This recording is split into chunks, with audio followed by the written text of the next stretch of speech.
Okay, here's Tuesday night's homework, Module 5, Lesson 10 and 11. Pretty much what this says is we're going to fill in blanks that are missing, draw it if we need to, and then also that we are going to confirm the area of these rectangles by multiplying. So let's look at rectangle B. It wants to know how long it is and wide it is, and today we're just working with units. It doesn't specify what kind, just general units. I'm going to zoom in a little bit. Okay, now let's see. Let's look at the length. We have 2 and a fourth here, and if we add those together, it's 2 and 1/4 units long. There we go. Now it's not so blurry.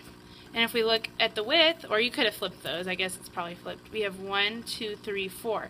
Because John tiled these, and 4 of them fit across the width, so it's 4 units. So now we have to find the area, and there's a few ways you can do it. We know area is length times width, so you could just do 4 times 2 and a fourth. It might help to make that an improper fraction. You could count the tiles. We have 1, 2, 3, 4, 5, 6, 7, 8. And then we have a fourth, a fourth, a fourth, and a fourth, which is 1. So together that'd be 9. Or you can decompose it like they did and do each box. So there's one box here and one box here because it's split right here. 4 times 2 is 8. And 4 times a fourth is a fourth plus a fourth plus a fourth plus a fourth, which is 4/4 or 1. And then add your two boxes together, and we're going to get 9 units squared. And we have to make sure it's squared because it is area, which is 2 dimensions, length times width. So it's to the second power, and we also use squares to fill it in. So let's look at rectangle C. This time we have to draw it. So it's 3.5 units long. So I'm going to go ahead and decompose that. So what can I break it into?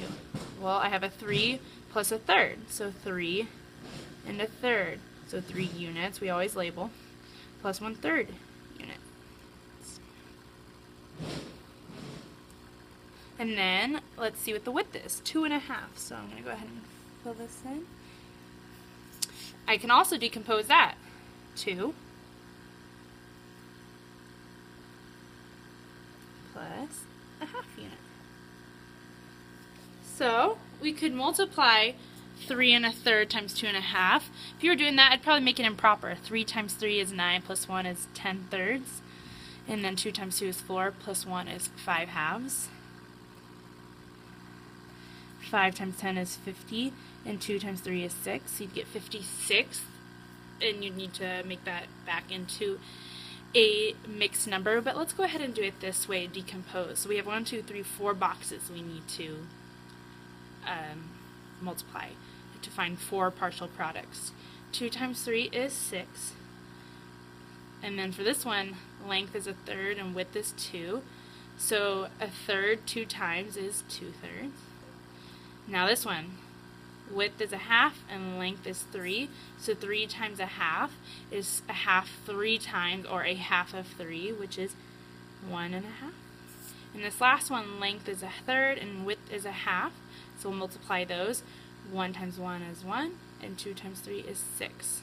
So we got a 6. Now let's add these together.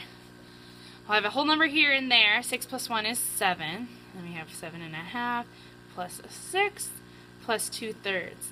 Now when we're adding fractions, we have to have common denominators, and we don't here. So we could make these into 12ths, or we could just leave it as 6ths. So a half as 6ths is 2 times 3 is 6, so 1 times 3 is 3. We can leave a 6. Now 2/3. 3 times 2 is 6, so 2 times 2 is 4. Alright, now let's add these up. 4/6 plus 1/6 is 5/6, plus 3/6 is 8/6. It's a tongue twister. So you have 7 and 8/6. This is improper, so we need to take out 6/6 to make it a whole. So now there's 8 with 2 6 left over. And we can reduce these both by dividing by 2. So it's 8 and 1/3